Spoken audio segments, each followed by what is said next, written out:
Hello friends, मी दीपाली तुमच्या सर्वांचे infinity क्लासेसमध्ये स्वागत करते. माझ्या पहिल्या व्हिडिओला तुम्ही प्रचंड प्रतिसाद दिला, त्याबद्दल मी तुमची आभारी आहे. प्रिव्हियस व्हिडिओमध्ये आपण लाप्लास ट्रान्सफॉर्मेशनची डेफिनेशन आणि स्टँडर्ड फंक्शनसाठी लाप्लास काय येतो यासाठीचे फॉर्म्युले बघितलेत. आज त्याच फॉर्म्युल्यावरती डिपेंड काही सिंपल एक्झाम्पल बघूया. First example, find Laplace transform of t raise to 4. आता हा लाप्लास सॉल्व करण्यासाठी माझ्याकडे फॉर्म्युला आहे Laplace of t raise to n. इथं एन जो आहे तो किती आहे, 4 आहे. देअरफॉर मी सोल्युशन लिहिते. Solution is we know that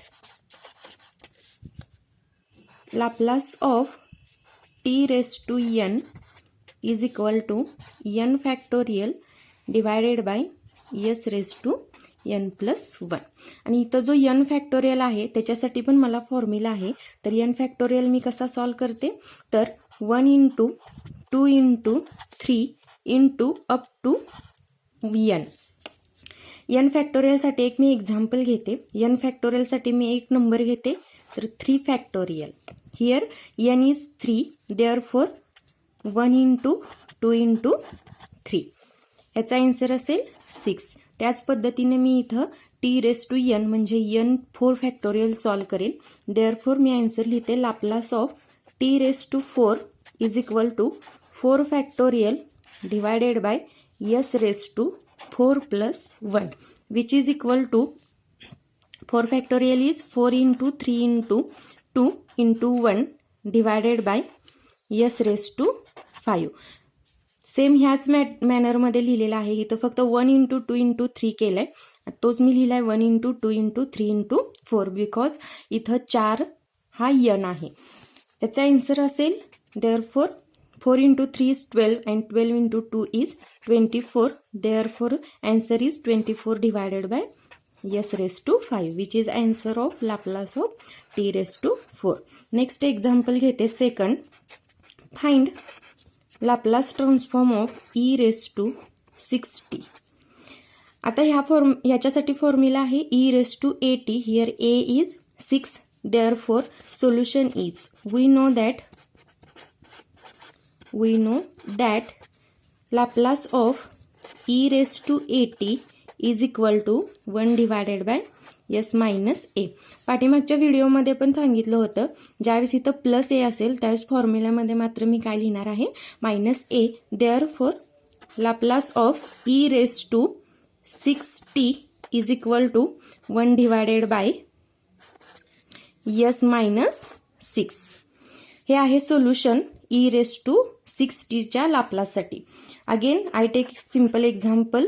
third example, find Laplace of e raise to minus 60. आता यासाठी मी कोणता फॉर्म्युला वापरणार आहे, तर लाप्लास ऑफ ज्यावेळेस इथं प्लस 80 असेल, प्लस 80 त्यावेळेस मी फॉर्म्युला वापरते मायनस ए. आता इथं आहे मायनस ए, त्यामुळे फॉर्म्युला वापरणार आहे s plus a. Therefore clearly answer is Laplace of e raise to minus 60 is equal to 1 upon s plus 6. Next example, Laplace of find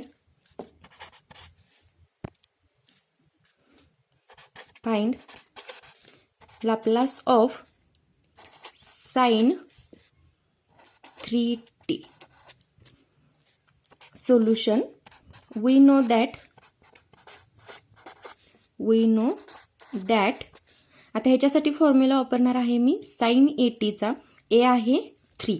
we know that Laplace of sine 80 is equal to a divided by s square plus a square.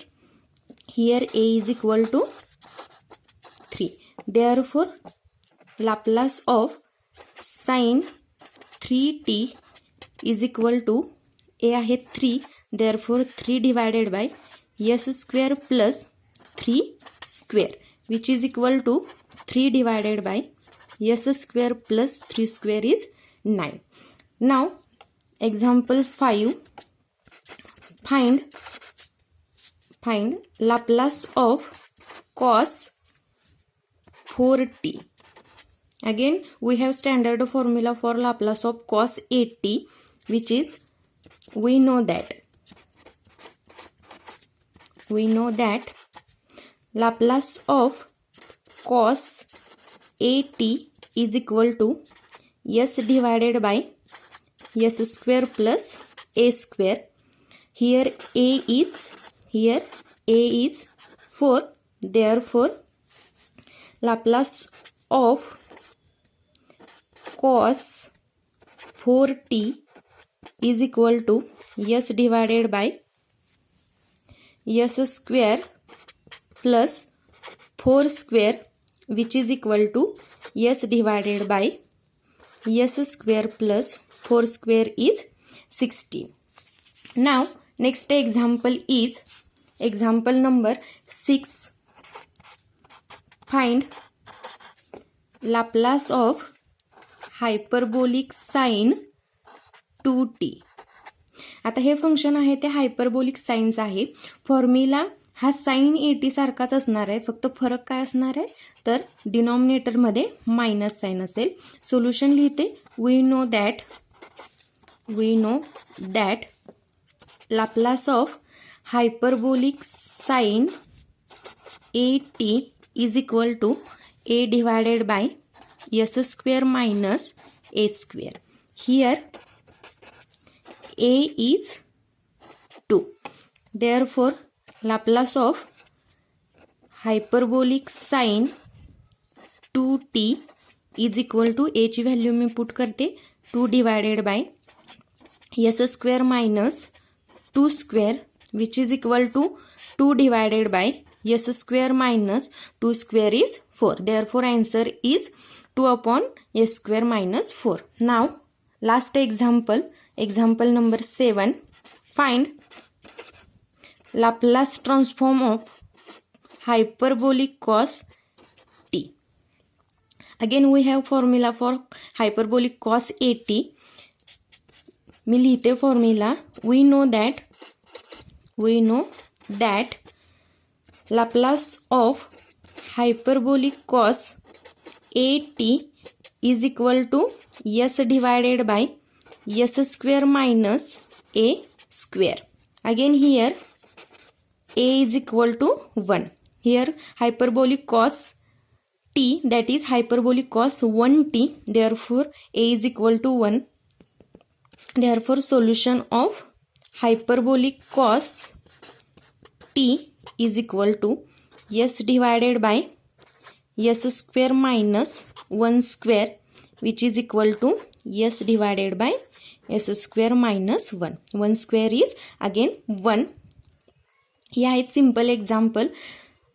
Now simple examples. त्यानंतर आपण next व्हिडिओमध्ये Laplace ट्रान्सफॉर्मेशनच्या काही property बघूया. Video पाहिल्याबद्दल धन्यवाद.